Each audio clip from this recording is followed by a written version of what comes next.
And I walked up to them and I said, hello, I'm meant to be speaking with people I don't know. Can I join your conversation? And they looked at me really awkwardly. Oh. And they said, we're having a meeting. I'm so sorry. Oh, that's so painful. Yeah, yeah.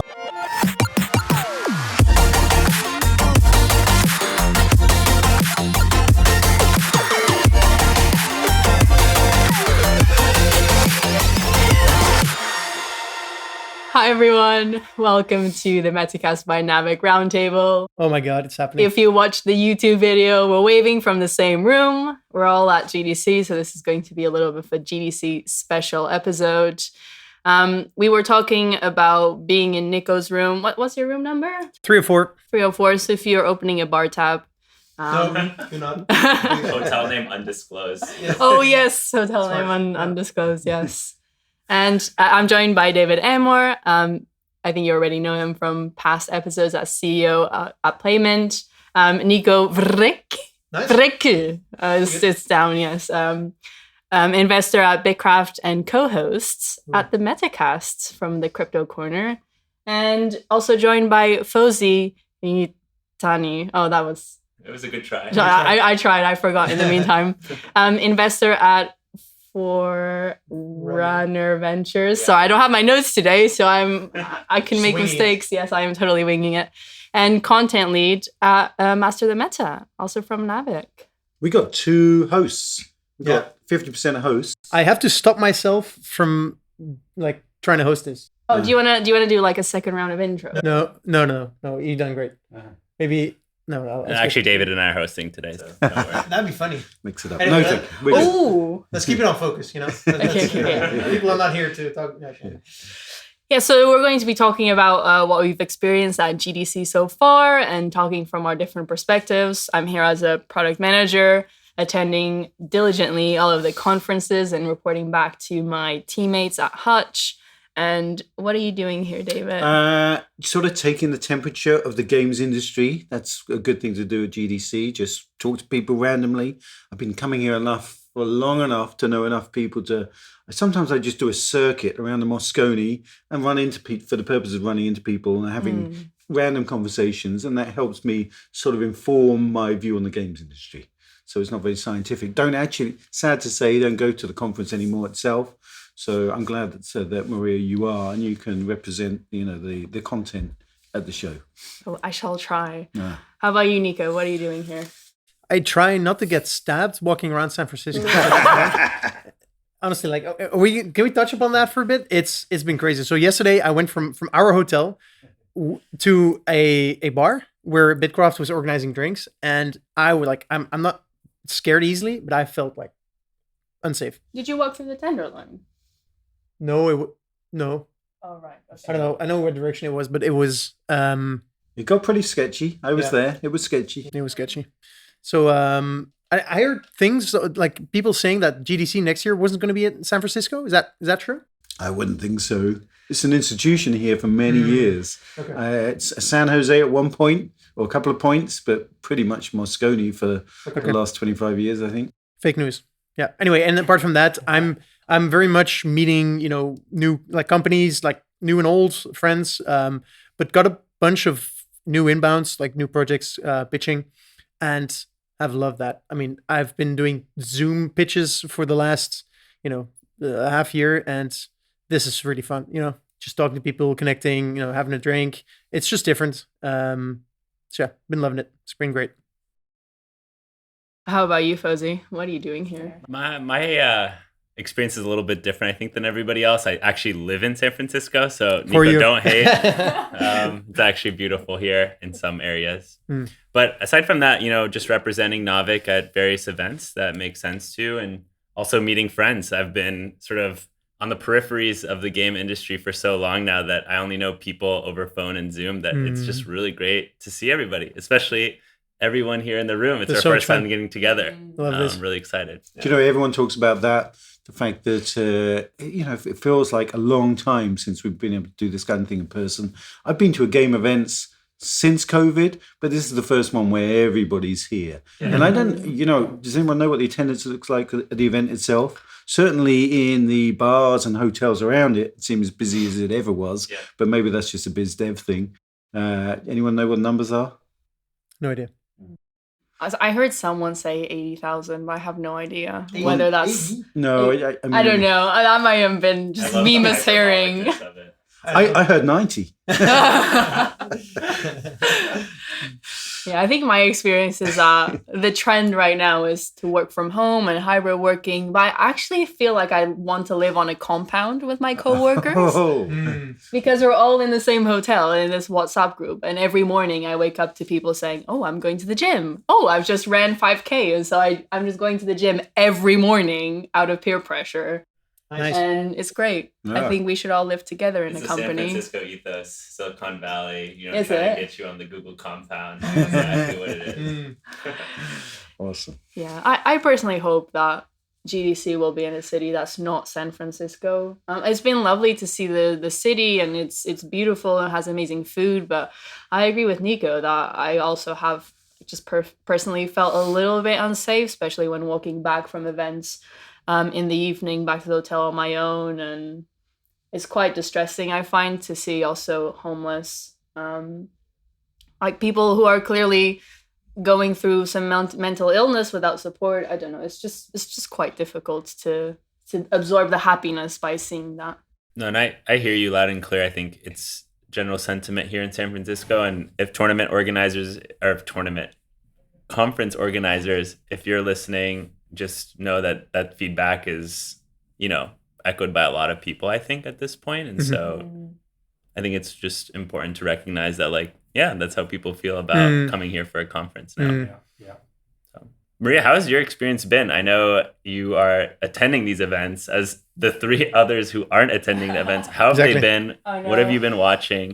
The weight I'm carrying. I'll also represent a little bit the feedback I've been getting from my friend who was also attending the conferences, and he's a programmer, so he has a bit of a different experience that I have.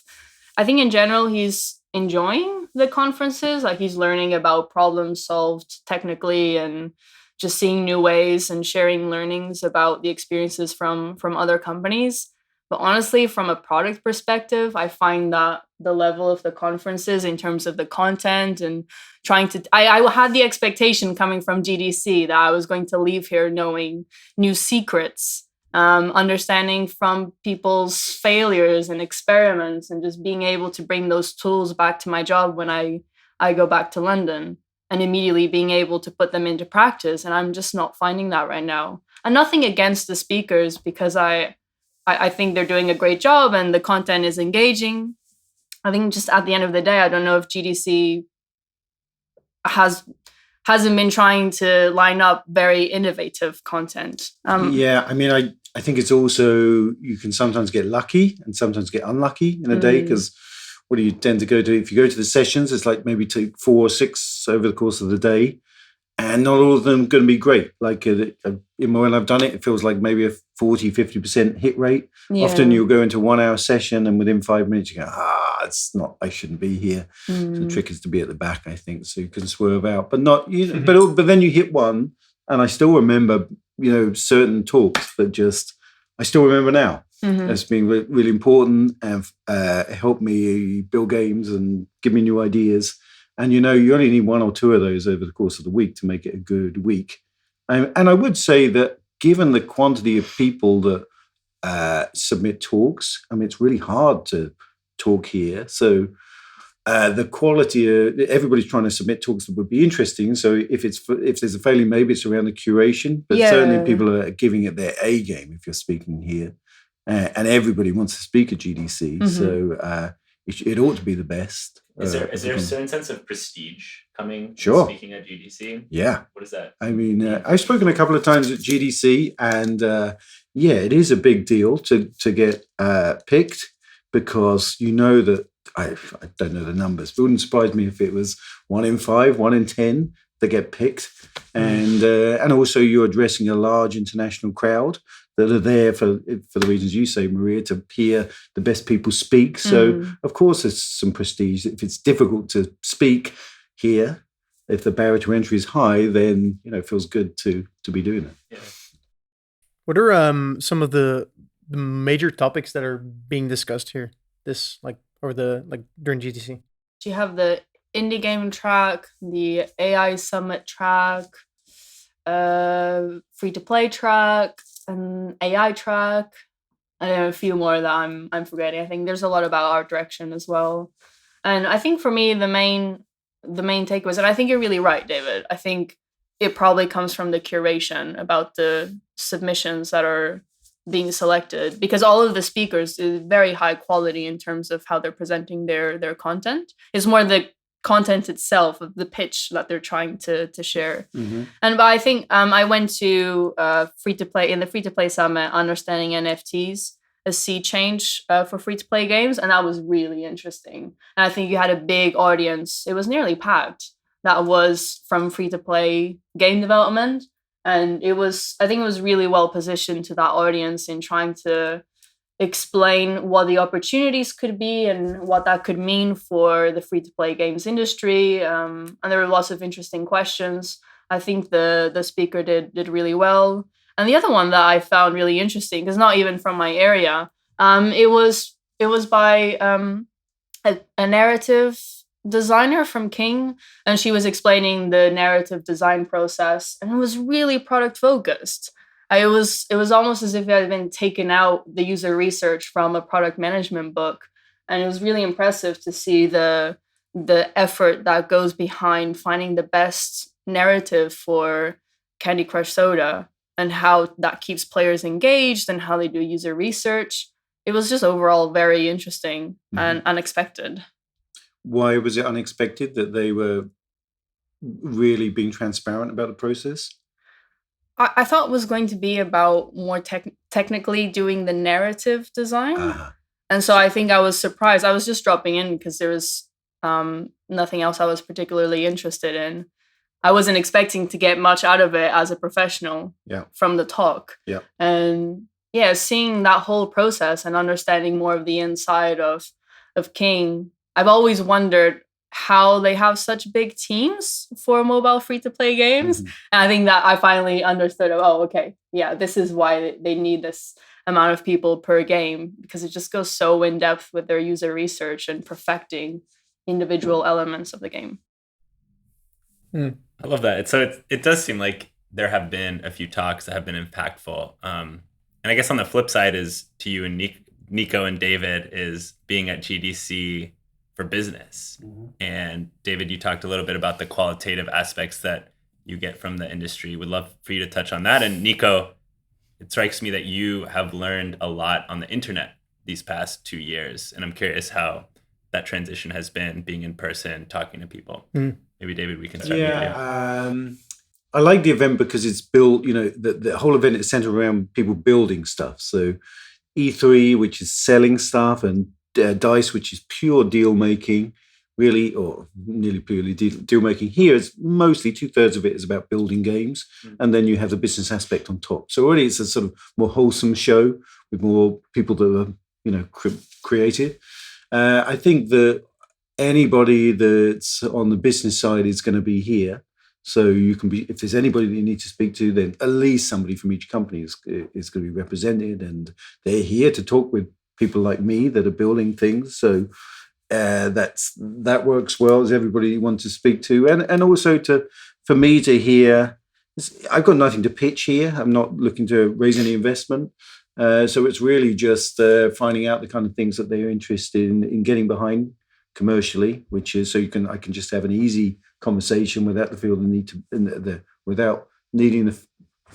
to pitch, and get a sense of where they think the market's going, and that helps me understand whether or not it's going to be tough for me to get investment at some point in the future, and what the partnership opportunities are, and also I spend a lot of time at GDC talking to people that want to know what I think about things. I think it's important that if somebody sends me a message, I'd love to pick your brains about what you're doing in the Lootverse, David, then I wouldn't be a good person. I said, no, I'm just focused on just doing what I'm doing here, and I'm not going to give you any time. So about 1/3 of my conversations around that, I suppose. I find it out also that meeting in person gives you the possibility to diverge from the original goal of the meeting that you set. It's like, when I'm on a Zoom call, I have like my agenda almost. Like when I'm talking to a project and they're pitching, I'm like, okay, I want to know, I have these points in my head that I want to touch upon. And then I want to like already form an idea about like next steps and stuff. And now it's like, when I don't know what to say, I'm like, so what game are you playing? And why is it Elden Ring? And then, so shout out to Manu and his, NPC aggression. That stuff made me laugh, by the way. Anyway, so it's been great, just chatting with people and getting to know the person, and that stuff is so different. On that note, so I had a casual meet with an investor like a couple of hours ago, and nice guy. We're just sort of chewing the fat, and people will come up and say, "Oh, you just moved to Santa Barbara. Oh, that's nice. How's your kids?" And like you don't get that in a Zoom call. Like people say, "Oh, you should meet that guy. He's from Xbox. You did that? Oh, I did this. Yeah." And then now it's a sort of free form. People coming and going. Yeah. I think if you're trying to pitch something and lands, that's a pain. But if you're just having a casual conversation, it's a much more 3-dimensional. I'm smiling because in Master the Meta, we so often write about, Xbox did this, Sony did this, like X studio raised this much money to compete with this studio in this category. And it strikes me that you're saying it's very collaborative here and that people are willing to share and be open with the knowledge that they've accrued over the years, or if they're new, to like explore and be sort of like enthusiastic about the games industry. And part of what I'm really excited about for GDC is just like to reinvigorate that passion for games and just being around people who are equally passionate, if not more passionate about the industry than, everybody I've talked to previously. I told this story to you, Maria, the other night, but I remember once playing Uncharted, the first Uncharted, which was on PlayStation 3. I remember getting it in the office. We were making PlayStation 3 games at the time. It's a sequence in Uncharted that I was playing where the building that you're in, big building, starts to crumble away and fall down. And the physics and everything, collision work perfectly. So it feels like you're in a building that's collapsing. And that is technically so hard to do. Well, at least, I'd never worked out how to do it. You've got to, everything's moving around. You've got to figure out the collision. Anyway, 2 months ago, we've been trying to figure that out in the office. How'd you get it done? And then there was a talk from Insomniac, which this probably wasn't the title, but it might as well have been how we did that building collapsing in Uncharted. And frame by frame, this is exactly like brought up his computer. You could see his editor that he was using, like exactly how he did it, not like in an abstract sense, but let me show you the lines of code that I wrote in order to achieve that. And that level of openness is, I think that's part of the wholesomeness of it. It's not people protecting stuff. I also like to think that the reason why he can be open about that is because by the time he's talking about it, he's already doing something that I'm going to be worrying about how to do in a year's time, because the industry moves at such a pace. But nonetheless, for it's like a magic trick that we're all trying to figure out how he does it, and then he's good enough to stand up and say exactly how he did it. And Insomniac is okay with him doing it because he's a talent magnet at this point. People want to go and work with him or do the same stuff that he's doing. Yeah. So and that's happened many times. And it sounds like, in a sense, that's what happened with you. And when the narrative designer at King is saying, let me pull back the curtain on how we get that done. And you go, oh, you only ever work at one company at one time.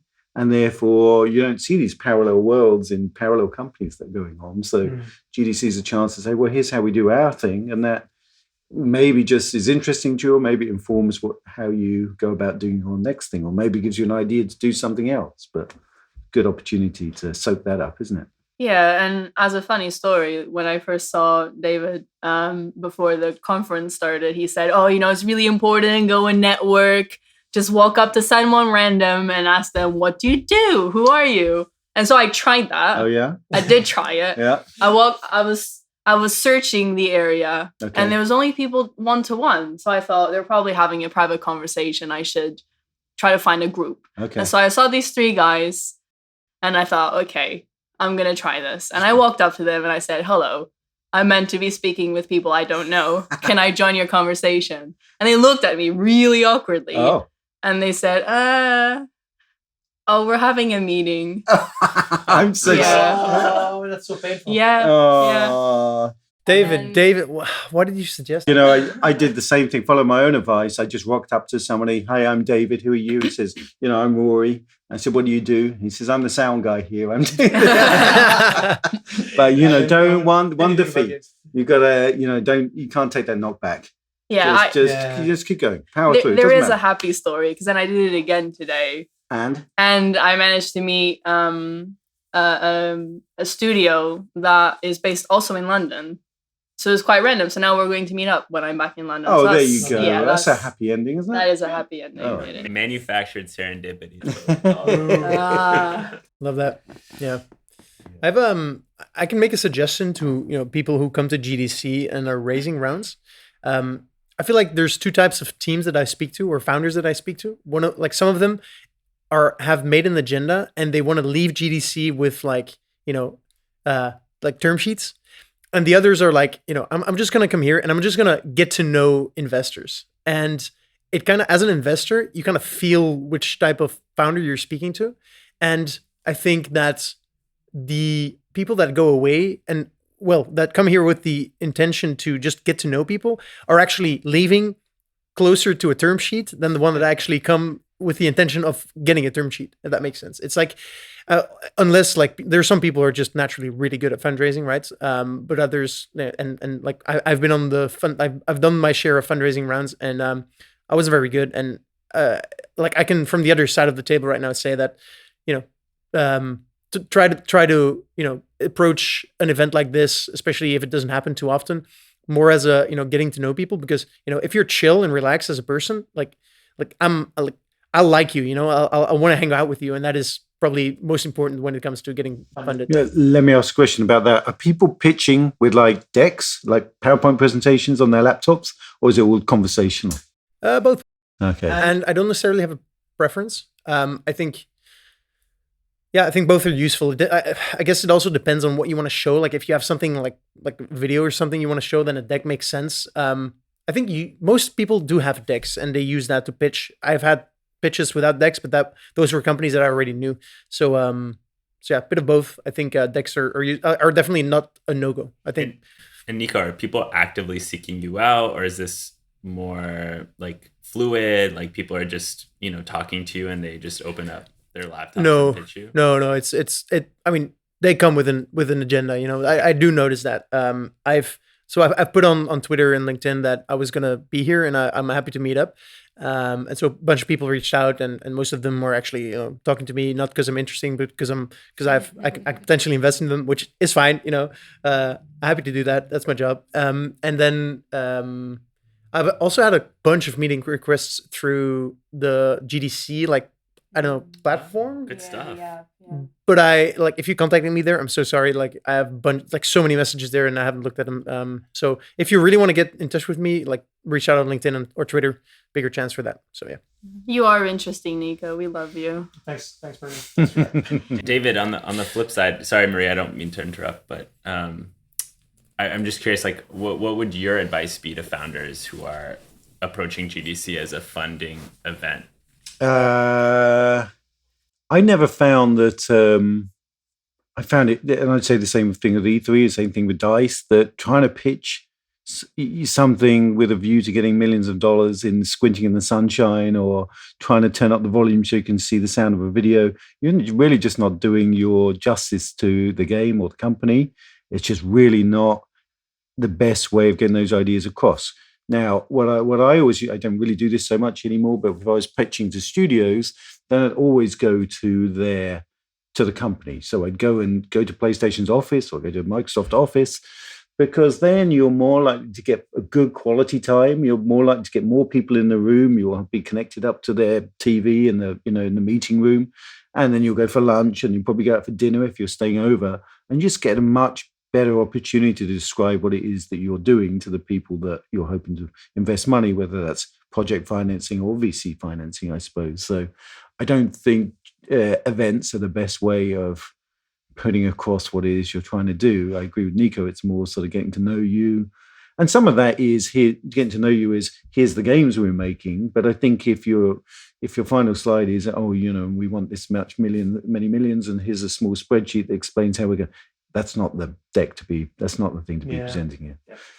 Do you think it's partly because of the costs of coming to the conference that maybe people get nervous that they must have a guaranteed return from the investment that they're making of coming to something that's quite an expensive investment, especially if you're bootstrapping and you don't have that investment ready to pay the cost. Maybe. Or maybe they feel it's expected that if you're meeting somebody that can invest, then to not ask for an investment seems odd.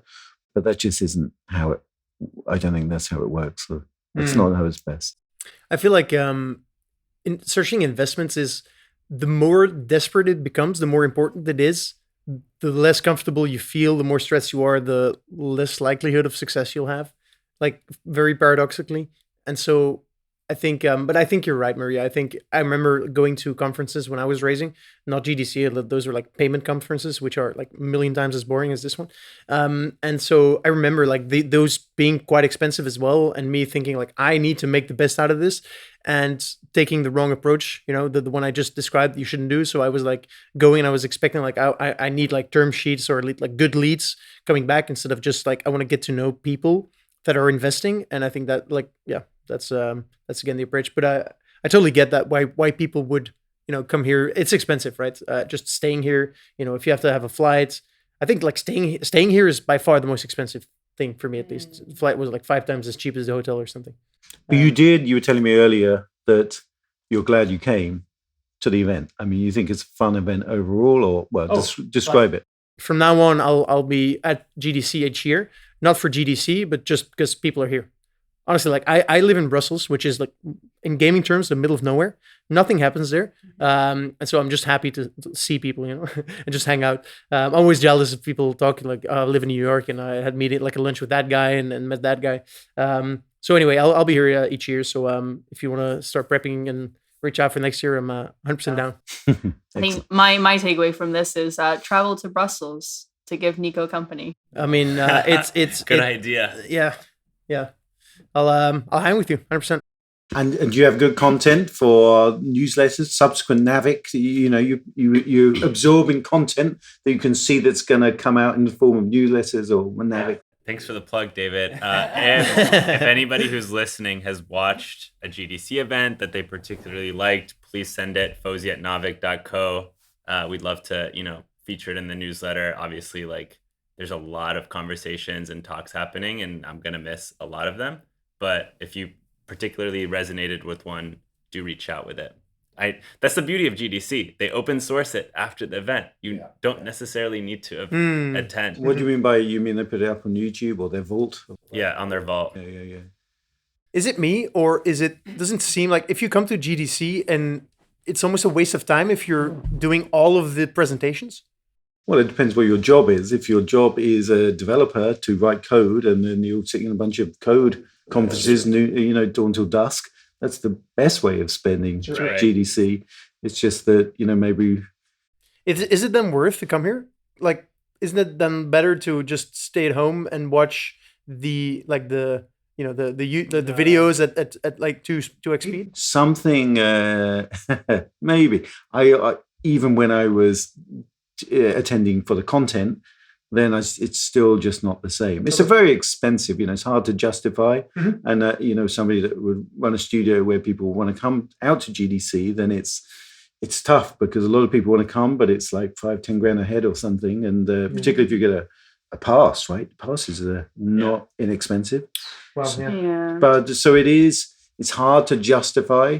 But at the same time, you definitely pick up on some sort of macro things. And it's hard. This may be hard to put a value on, but it's certainly important. Yeah, I think I'm here mainly to attend the conferences. And I think the experience is very different depending where you are in your career.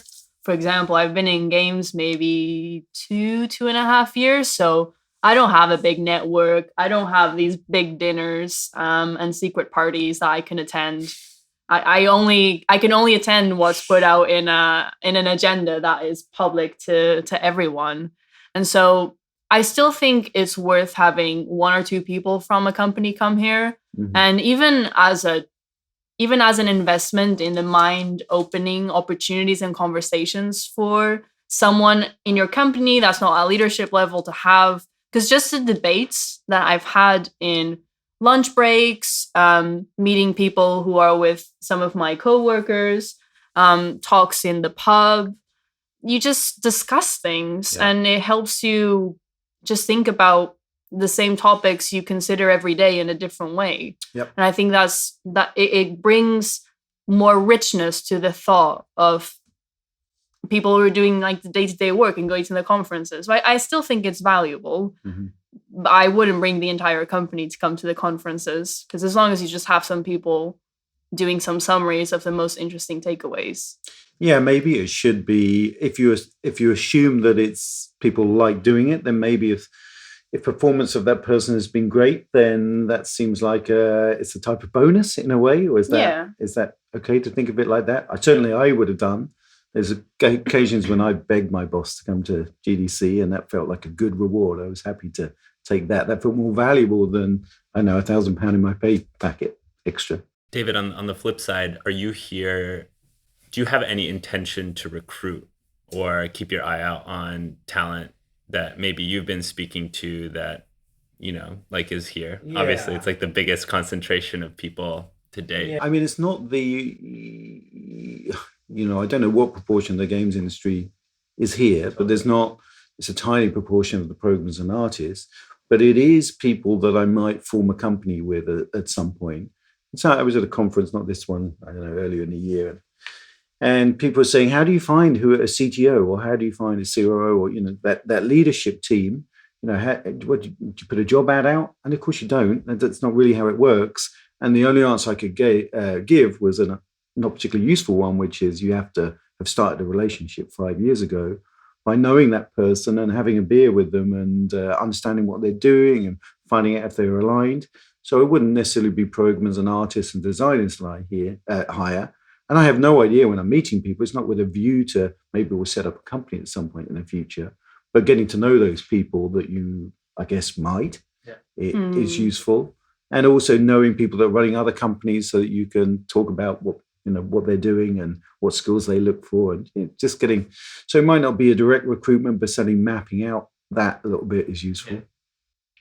Yeah, and I've finally had a chance to chat with you, David, and you, Nico, maybe an hour or so in each day. And to be honest, the takeaways I had from our conversations was more rich than I could have got from watching, 24 hours of these conference videos, because it's tailored to what you're feeling in that moment, what you're experiencing in that moment in your career, and what you're doing at work. You get to ask specific questions that will help you in that moment, and maybe you're going through a challenge, or I don't know, but you get to just have tailored conversations about your specific context, which I think is invaluable when compared to conferences, which are also valuable, but they're more generic and not tailored to your needs in that particular moment. Do you think it's useful from a career orientation point of view?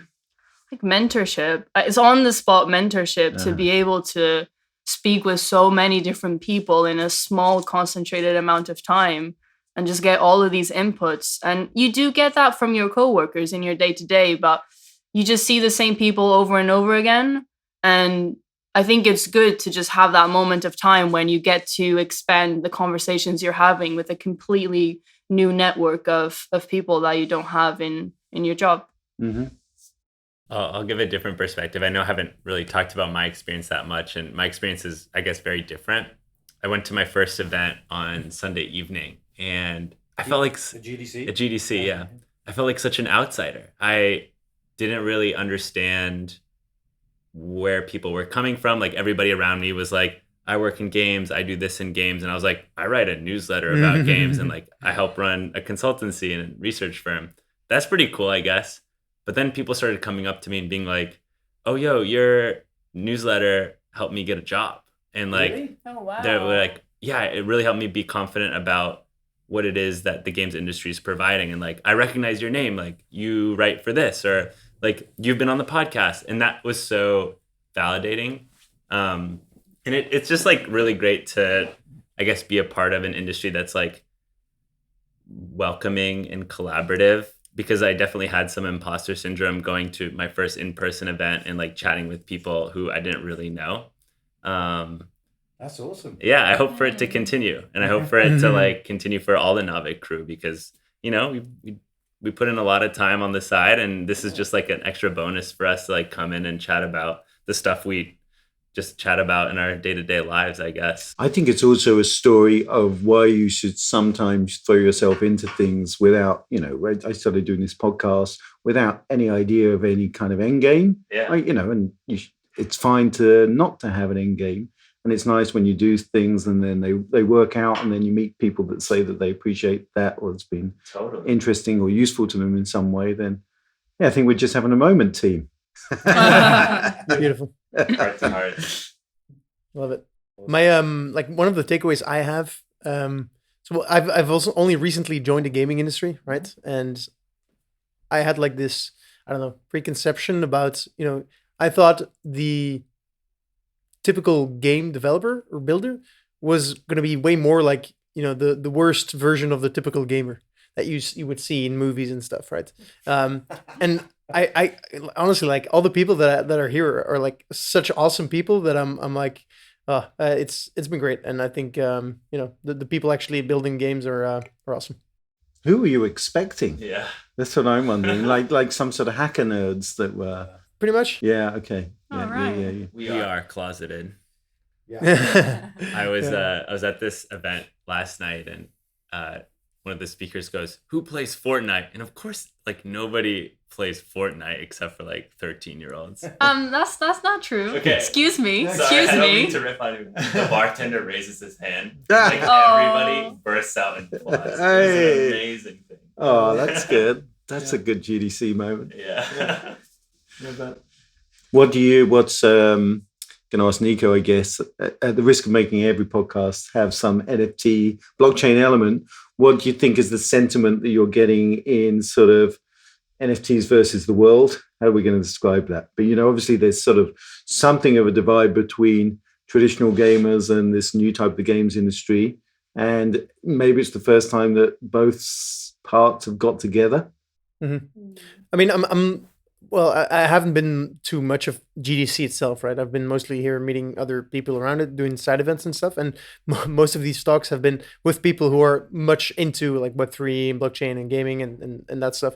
So honestly, like, from my point of view, it's like, it seems like, this, like, honestly, all of my talks have been around blockchain gaming. And that's probably just because that's what, like, people like I'm interested in and what I invest in as well. So I think this question should probably be asked to Maria, and like, what has been the vibe you've noticed within, like, maybe talks you've seen or conversations you've had or picked up on around this blockchain stuff?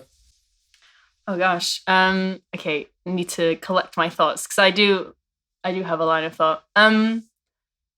So coming from free-to-play games with some casual interest in understanding the blockchain world just out of pure personal interest, I think the vibes that I've been getting is first, it was interesting to see all of the Web3 related talks, which were on the free-to-play track. They were all packed.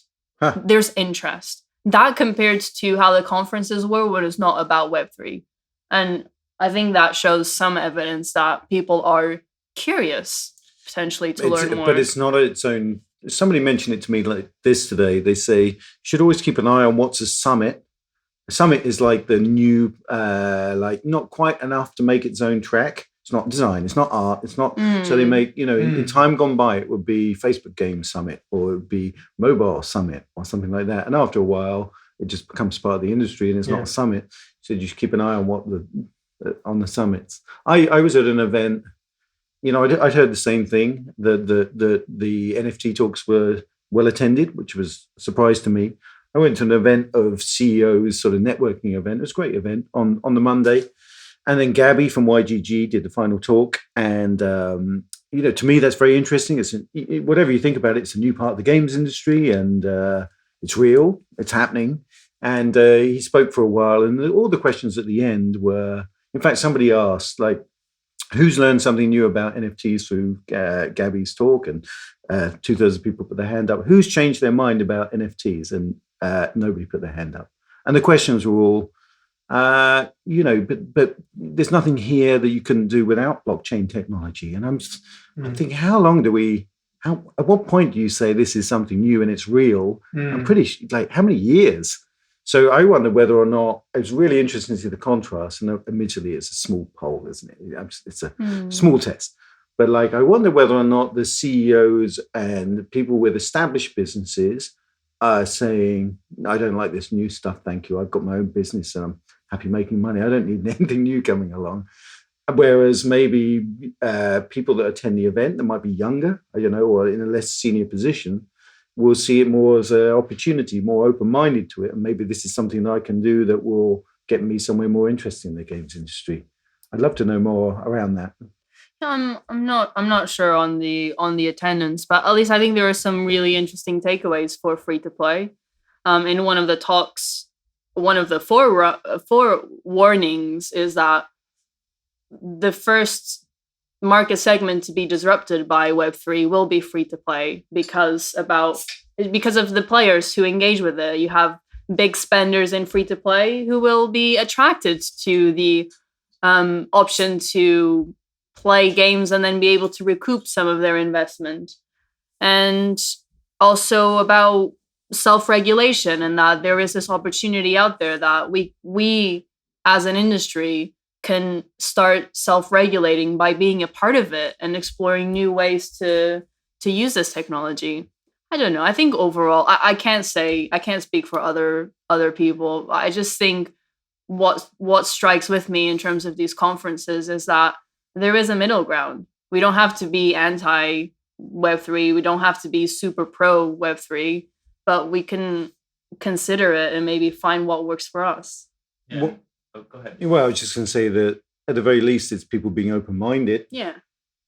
That's good. Sorry. Yeah.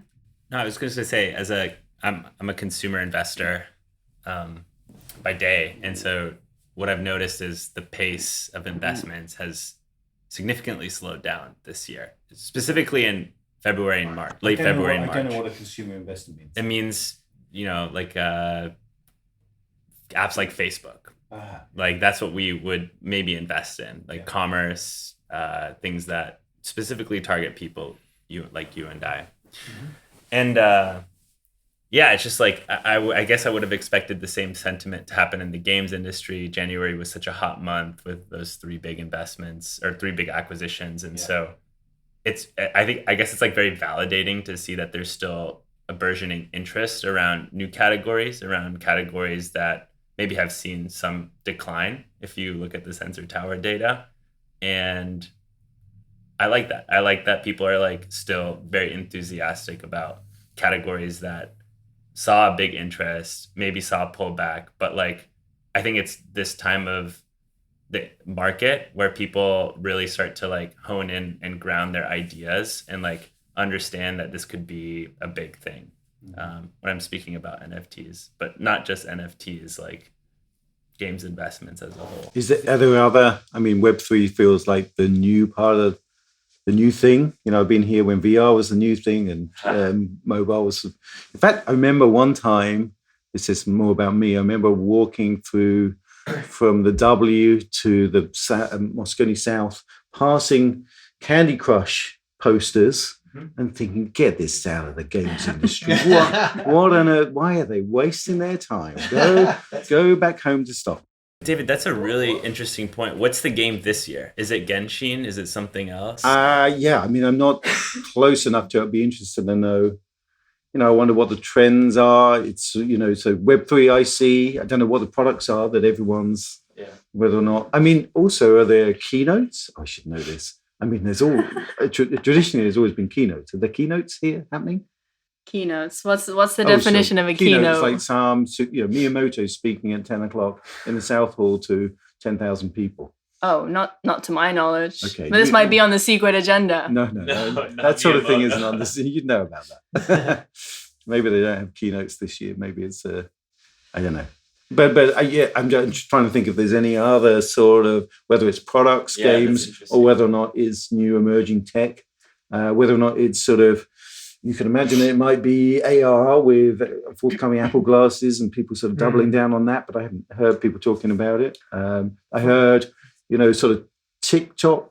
I think there's been someone that's sort of moved from games into TikTok and creating content for that. And I can well believe that those sort of platforms are absorbing more games. And don't know if there's other trends.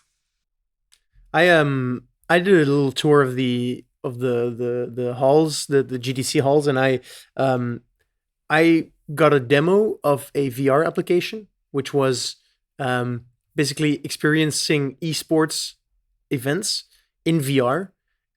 That was really cool. And, I don't know if I've made this prediction publicly, but I feel like, this could be the year where, the real cool shit in VR finally gets built, right? This has been hyping over 5 years, but I feel like we're finally getting there. Like what I've seen is pretty fucking cool. What was the headset?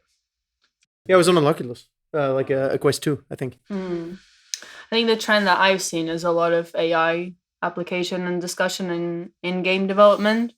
I think we'll start seeing perhaps more utilization, even more so utilization of AI to reduce the costs of game development and support the content treadmills for games. Yeah. I know you spoke about this in a previous roundtable, but just seeing how many talks and companies people are having and exploring in this area, I just think we'll see more and more of it.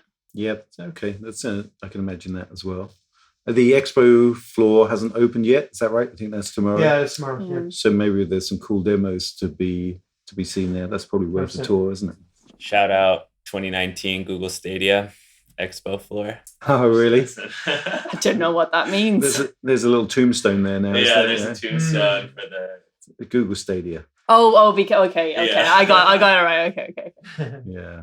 Too bad. Yeah. Well, you have your dinner, David, so we need to wrap up the special. I need to go and put GDC. a tie on and iron my Really? suit and no. Oh, okay. You can This is take- San Francisco. Exactly. You can take the Nico's Loot t-shirt. Hey, if you can see this is got this from my wife. She's amazing, and I love this. Is my favorite T-shirt. Is that one of your loot bags? That's actually yours. It is. I love how you declare the love for your wife quite frequently I do. on podcasts. That's very romantic. Oh. And I heard that maybe someone from Deconstructor of Fun listens to the Metacast podcast. So I just want to say that my Christmas wish is to hear Deconstructor of Fun comment that my BMI is awesome. So There you go. 5 goals. I like it. I Put in know. a good word. Yeah. Yeah, well, thanks for joining. Thanks Nico for lending out your hotel room for this. Welcome. Do it yourself. What do we put the cocktails on? Room 304, Clift Hotel. I think it was 307. Thanks, man. got Thanks, you. appreciate it. And with that, Thanks. great seeing everybody. Yeah, thank you. Seriously. Yeah, good to see you. Thanks for listening in, and we'll see you next week. Perfect. Cheers, friends. Bye, everyone. Bye. Bye.